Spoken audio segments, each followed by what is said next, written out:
तुम्हाला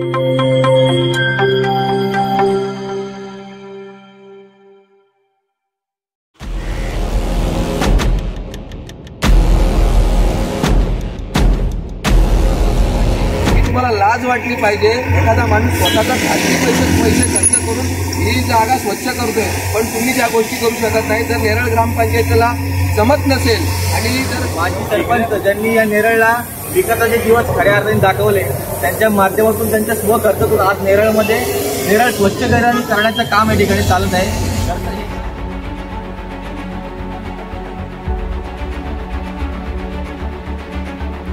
जिल्ह्यात नावाजलेली नेरळ ग्रामपंचायत सध्या गाजतेत येथील समस्यांवरून। नागरिकांच्या मूलभूत सुविधा असोत की कामगारांचे प्रश्न, ग्रामपंचायतीचे हात तोकडे पडत आहेत ही वस्तुस्थिती आहे। एकेकाळी जिल्ह्यातील सगळ्यात मोठी आर्थिक उलाढाल असलेली ग्रामपंचायत म्हणून नेरळ ग्रामपंचायत प्रसिद्ध होती। मात्र आज याच ग्रामपंचायतीच्या तिजोरीत खडखडाट आहे। अशा सध्या सणासुदीचे दिवस आहेत। उद्यापासून गणेशोत्सव सुरू होणार आहे। मात्र शहरात अनेक ठिकाणी असलेल्या कचराकुंड्या भरून वाहत असल्याचं विदारक चित्र आहे। तर नागरिकांच्या आरोग्याचा प्रश्न उद्भवला होता। यासह स्वच्छ व सुंदर नेरळ संकल्पनेला हरताळ फासला गेला असल्याचं चित्र होतं। त्यामुळे नेरळकरांच्या सोयीसाठी राष्ट्रवादी काँग्रेसचे तालुका अध्यक्ष व नेरळचे माजी कार्यसम्राट सरपंच भगवान चंचे हे रस्त्यावर उतरले आहेत। गणेशोत्सवाच्या पार्श्वभूमीवर स्वच्छ नेरळ सुंदर नेरळ ही मोहीम राष्ट्रवादी काँग्रेस व माजी सरपंच भगवान चंचे यांच्याकडून सुरू करण्यात आली आहे। या मोहिमेचा शुभारंभ दिनांक 4 सप्टेंबर रोजी नेरळपाडा येथून करण्यात आला। यामध्ये नेरळ ग्रामपंचायत हद्दीतील भरून वाहणाऱ्या कचराकुंड्या JCB आणि डंपरच्या सहाय्याने रिकाम्या केल्या जात आहेत। तर ग्रामपंचायत हद्दीतील ज्या ठिकाणी कचराकुंड्या भरून वाहत आहेत, नेरळकरांनी आम्हाला सांगावं, आम्ही तेथील कचरा स्वच्छ करू, असे आवाहन देखील यावेळी माजी सरपंच भगवान चंचे यांनी केलं आहे। या उपक्रमाचं नेरळकरांनी कौतुक केलं आहे। तर अनेक भागातून यासाठी फोन येत असल्याचं चित्र आहे। माजी सरपंच भगवान चंचे आज 2 दिवसावर गौरी गणपती आलेले आहेत आणि नेरळमध्ये घाणीचे साम्राज्य जास्त झालेलं आहे। त्या अनुषंगाने आज आम्ही स्वच्छ नेरळ सुंदर नेरळ असा एक उपक्रम करतोय आणि हा प्रत्येक वॉर्डमधल्या कुंड्या जेवढ्या भरलेल्या आहेत त्या आज आम्ही साफसफाई करून घेणार। बरोबर, जिथे जिथे कचरा साचलेला आहे, ज्या वॉर्डला कचरा साचलेला आहे, फक्त डंपर तिथे पोहोचला पाहिजे।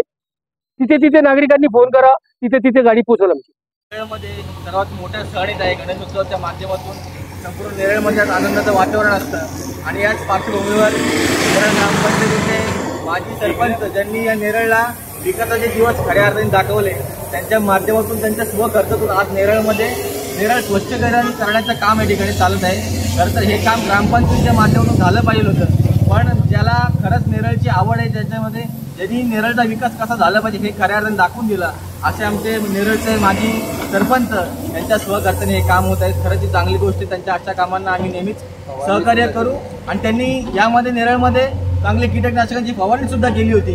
असेच कार्य त्यांच्यातून घडत राहू, आम्ही त्यांना नेहमी शुभेच्छा देतो, त्यांच्या पाठीशी खंबीरपणे उभे राहू। धन्यवाद। नेरळ शहर राष्ट्रवादी काँग्रेस पार्टी आणि तालुका अध्यक्ष राष्ट्रवादी काँग्रेस पार्टी तालुका अध्यक्ष भगवान चंचे आणि सुधाकर भाऊ ढारे यांच्या मार्गदर्शनाखाली आणि भगवान चंचे यांच्या संकल्पनेतून आपण सुंदर नेरळ स्वच्छ नेरळ ही मोहीम राबवत आहोत। गेल्या 2 दिवसापूर्वी ग्रामसभा झाली होती। ग्रामसभेमध्ये कचरा कुंड्यांचा आणि कचरा जो उचलला जात नाही नेरळमध्ये हा मुद्दा गाजला होता। 2 दिवस होऊन गेलेले आहेत, तरी अजून ठिकठिकाणचा कचरा उचलला गेलेला नाहीये। त्यामुळे नेरळ शहर राष्ट्रवादीने असं ठरवलं आणि भगवान चंचे यांच्या मार्गदर्शनासाठी असं ठरवलं गेलं की आपणच राष्ट्रवादी काँग्रेसतर्फे जिथे जिथे कचरा आहे, जिथे जिथे सार्वजनिक कचरा कुंड्या आहेत, तिथला कचरा उचलण्यात येईल। आणि मला नेरळ शहराच्या नागरिकांना आवाहन करायचं आहे की जिथे जिथे ह्या सार्वजनिक कुंड्या आहेत आणि तुम्ही राष्ट्रवादी काँग्रेसच्या कार्यकर्त्याशी संपर्क साधा, तिथला कचरा आमच्यातर्फे उचलला जाईल आणि तुम्हाला येणाऱ्या गणेशोत्सवाच्या हार्दिक शुभेच्छा। नमस्कार। नेरळमधील सर्व नागरिकांना येणाऱ्या गणेशोत्सवाच्या खूप खूप शुभेच्छा। आज आपण पाहत आहोत की नेरळच्या नागरिकांना असंख्य अडचणीतनं जावं लागत आहे, कारण नेरळला वाली कोण राहिलेलं नाहीये। इथे सर्व सदस्यांनी राजीनामे दिलेत आणि इथे बरेचसे प्रश्न हे पडलेले आहेत, ते म्हणजे त्यामध्ये कचऱ्याचा प्रश्न असेल, पाण्याचा प्रश्न असेल, असे असंख्य लाईटीचा प्रश्न असेल। आता 2 दिवसापूर्वीच नेरळगावचे कार्यसम्राट सरपंच माजी सरपंच श्री भगवान चंचे यांनी नेरळ ग्रामपंचायतीला 50 ते 60 LED वाटून नेरळमधील अंधार कमी करण्याचा एक छोटासा प्रयत्न केला. तसेच आज त्यांनी ज्या ठिकाणी नेरळमध्ये ग्रामपंचायतचा कचरा पडलेला आहे आणि बरेच दिवस कचरा उचलत नाही, अशा ठिकाणचा सर्व कचरा जिथे आमचा डंपर आणि आमची गाडी पोहोचेल त्या ठिकाणी आम्ही कचरा उचलणार आहोत. आणि ही मोहीम आमचे सर्वेसर्वा श्री सुधाकर शेठ घारे यांच्या संकल्पनेत आणि कार्यसम्राट सरपंच भगवान शेठ चंचे यांच्या संकल्पनेत आम्ही ही मोहीम राबवत आहोत. तरी पुन्हा एकदा मी नागरिकांना आवाहन करेल तर तुमच्या घराच्या बाजूला आजूबाजूला कुठे कचरा असेल तर त्यांनी कृपया आमच्याशी राष्ट्रवादीच्या कार्यकर्त्यांशी संपर्क साधावा.